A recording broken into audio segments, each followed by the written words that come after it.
Galera, vamos para mais uma aula no Godoy Flix, tá? Hoje, uma aula sugerida pelo Arthur Silva lá no Instagram, que é um membro aqui também do Godoy Flix, tá? Ele sugeriu um tema bem bacana, que é os treinos de glúteos para as mulheres, tá?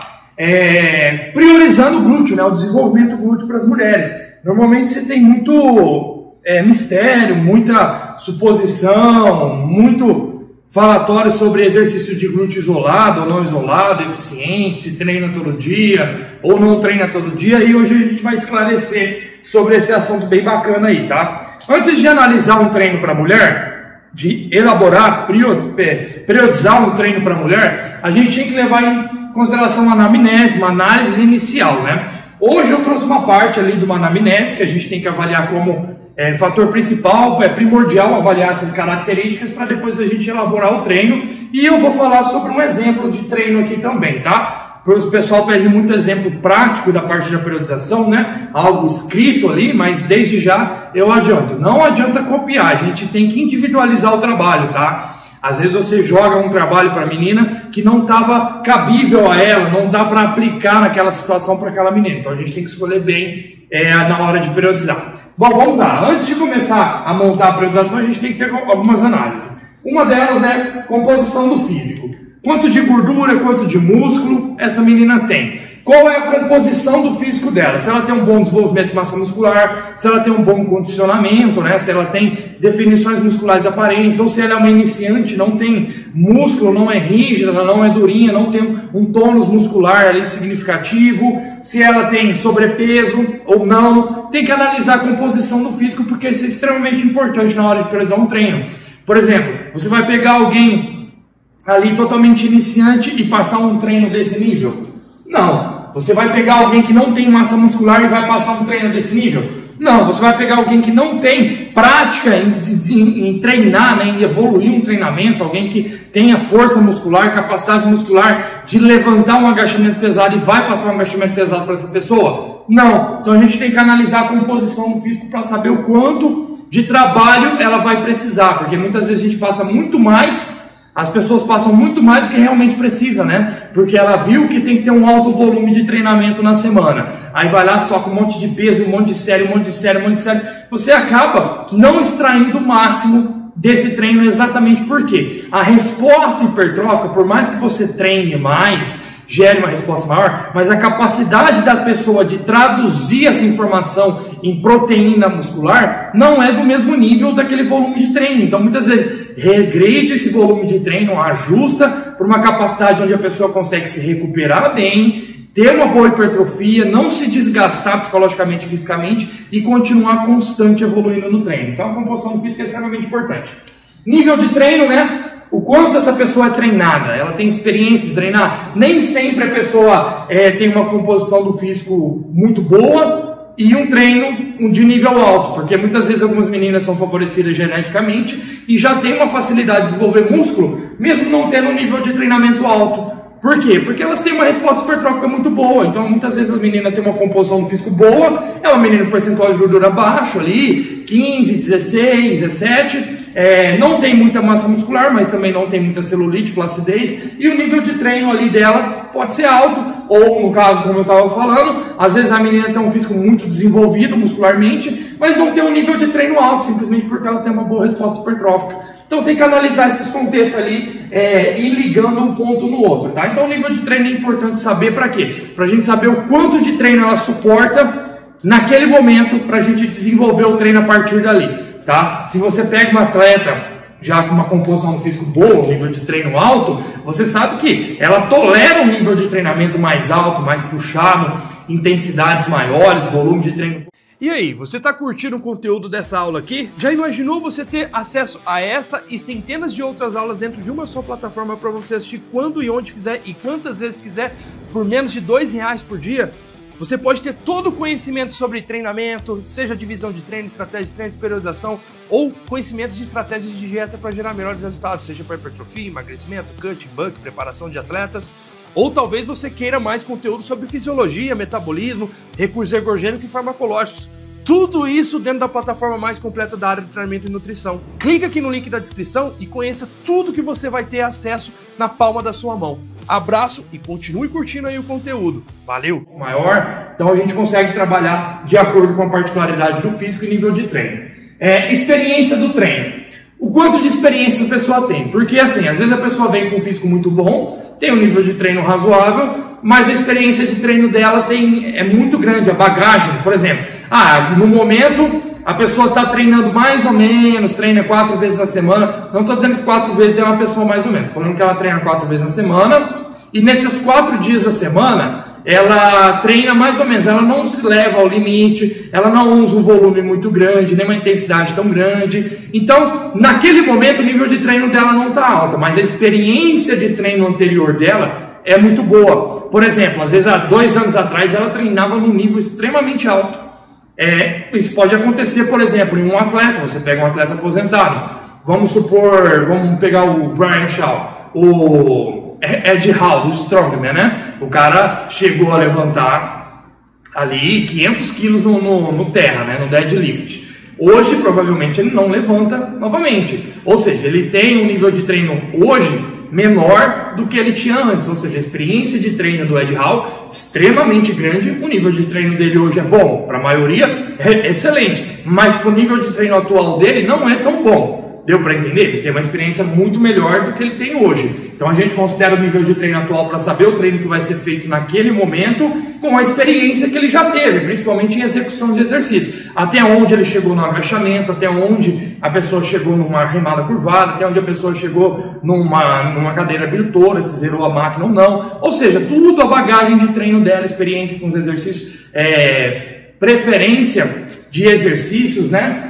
Quais exercícios ela se deu melhor com o tempo. Então a gente tem que levar em consideração o nível de treino atual e a experiência de treino. Bom, o treino atual, o que ela vem fazendo, é extremamente importante a gente entender o que ela está fazendo. Às vezes a pessoa já vem com uma periodização, a gente tem que analisar aquilo, ver a composição do físico, o nível de treino atual, se está compatível com o treino atual e a experiência que ela já teve com o treinamento. E aí analisa o treino atual e vê o que dá para melhorar e otimizar naquele treino e extrair mais. Às vezes tem algum exercício que não está extraindo bem, retira ele, coloca outro e vai trabalhando assim, tá? Disponibilidade para treinar. Quanto de disponibilidade para treinar essa pessoa tem? Ela pode treinar uma vez na semana, 2, 3, 4, 5, 6, 10 vezes? 2 vezes por dia, 3 vezes por dia? Quanto ela pode treinar na semana? Quanto tempo ela tem para treinar em cada treino? É extremamente importante. Você vai colocar para a pessoa fazer 30 séries, sendo que ela tem 40 minutos de treino. Ela não consegue treinar mais de 40 minutos porque às vezes ela tem que trabalhar, às vezes está no horário do almoço, às vezes ela tem que estudar, fazer alguma coisa. Se ela não tem tempo para treinar, você tem que trabalhar com o tempo que ela tem e a disponibilidade que ela tem. E extrair o melhor disso, tá?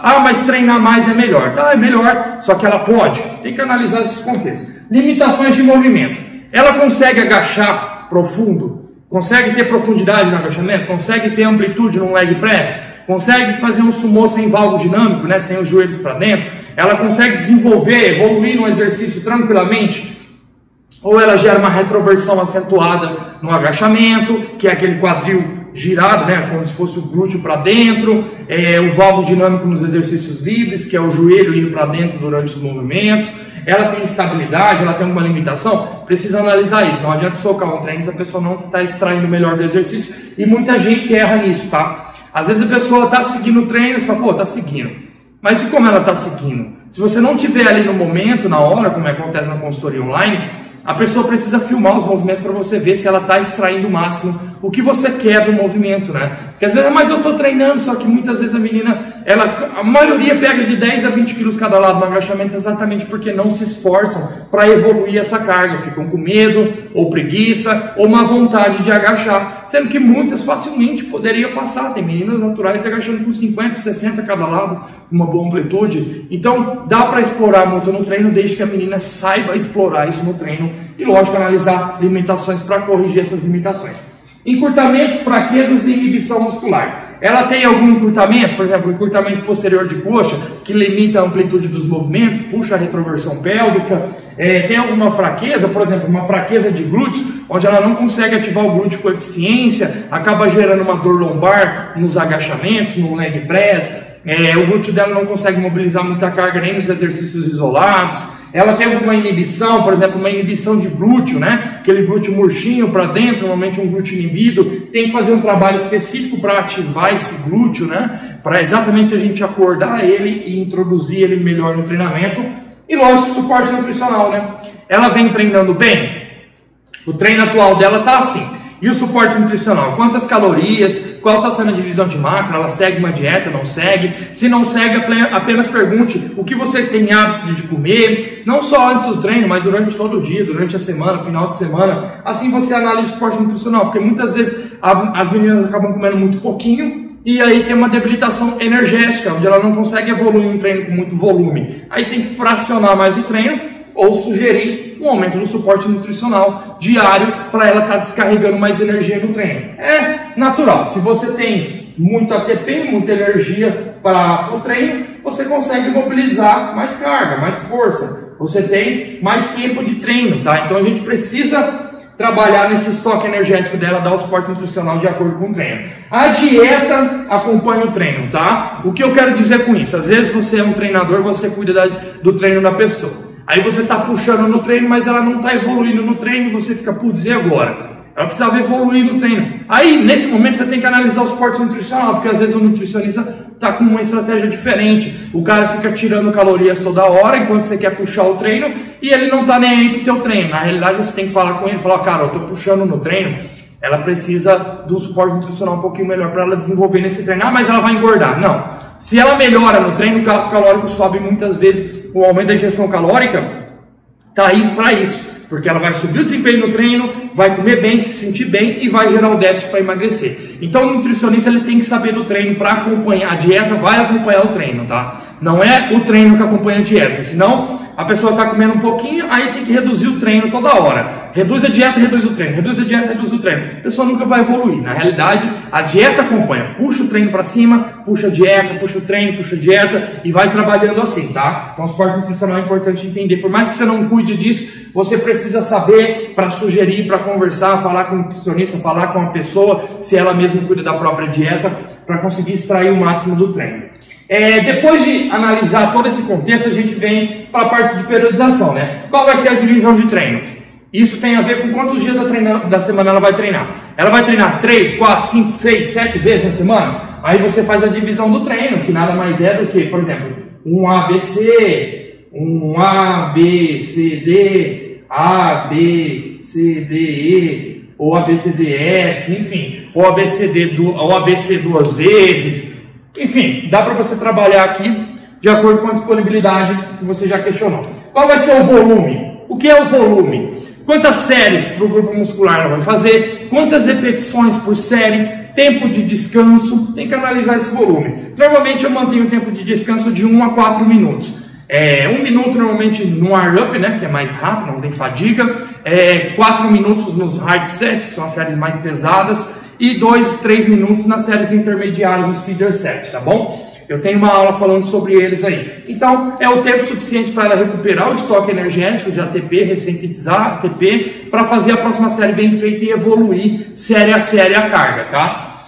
Intensidade. Qual faixa de intensidade você vai trabalhar? Intensidades menores até a falha, menos de 60% até a falha, 30 repetições até a falha, vai fazer uma receitinha ali, trabalhando em várias intensidades diferentes, vai trabalhar com 80% a 90% de um RM, lembrando que intensidade, o que é intensidade? Porcentagem de um RM.